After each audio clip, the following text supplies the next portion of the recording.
وذكر فإن الذكرى تنفع المؤمنين.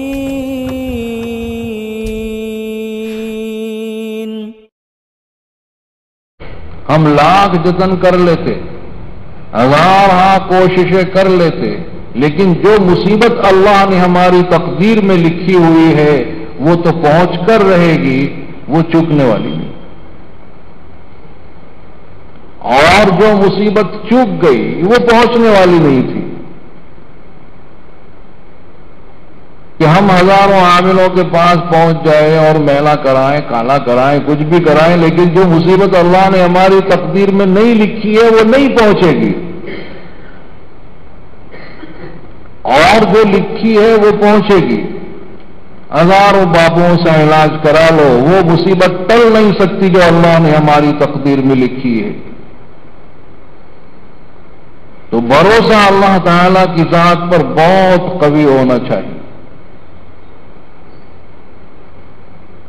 اور انبیاء علیہ السلام کا توکل تو بہت مضبوط ہوتا ہے کہ یہ لوگ کتنا ہی ڈرائیں اپنے جھوٹے معبودوں سے کہ دیکھو صاحب ان کا کھنڈن مت کرنا، برائی. حالانکہ انبیاء علیہ السلام نے کبھی برائی تو کی نہیں ہے، حقیقت بیان کی ہے، کبھی برائی نہیں کی، حقیقت بیان کی. یہ بھی پتھروں کے تراشیدہ بت ہیں، یہ بے جان ہیں، تو کیا وہ جاندار ہے؟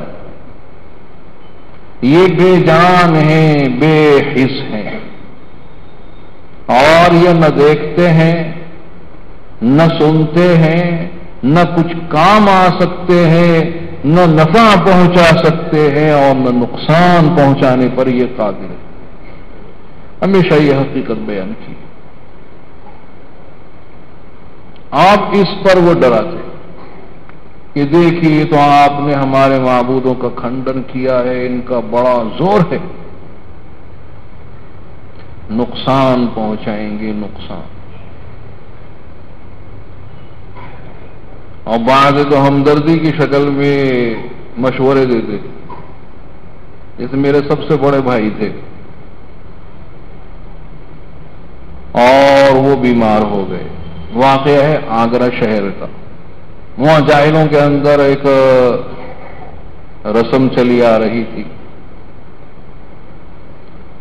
کہ بعض جگہ دیوار ہے، دیوار میں ایسا طاق بنا دیا چھوٹا سا، اور اس میں صاحب چراغ رکھ دیا کہ یہاں صاحب کوئی بزرگ مدفون ہے دیوار کے نیچے. جب بزرگ ہے تو دیوار بنائی کائے کو اللہ کے بندو، کہ دیوار میں چھوٹا سا طاق کہ صاحب اس کے نیچے کوئی بزرگ ہے، اور روزانہ مغرب کے وقت میں وہاں چراغ روشن کرو تو وہ خوش رہتے. آپ جو مکان میرے والد نے بطور کرائے کے لیا تھا اس میں وہی دیوار اور طاق تھا، لیکن میرے والد نے تو کبھی چراغ جلایا ہی نہیں. وہ کہے کو جلاتے. اور وہ بھائی بیمار ہو گئے تو بعض والد صاحب کے دوستوں نے بطور خیر خواہی کے مشورہ دیا کہ یہ دیکھیے جو آپ کا لڑکا بیمار پڑا ہے اور بہت ہی سخت علیل ہے، مرنے کا اندیشہ ہے، تو یہ آپ چراغ نہیں جلا رہے، تو آپ چراغ جلائیں تو لڑکا اچھا ہو جائے.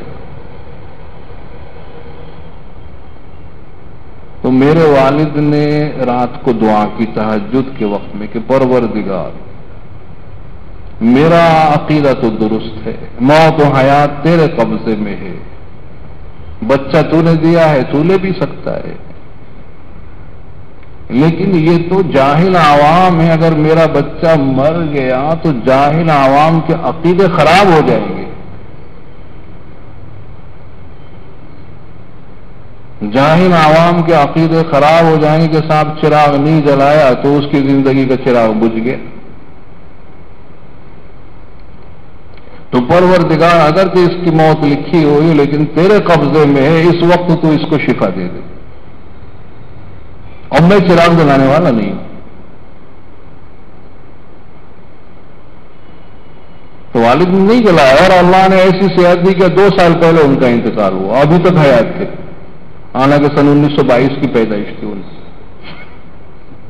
سب سے زیادہ عمر ان کی ہوئی. اللہ نے ایسی زندگی دی ان کو.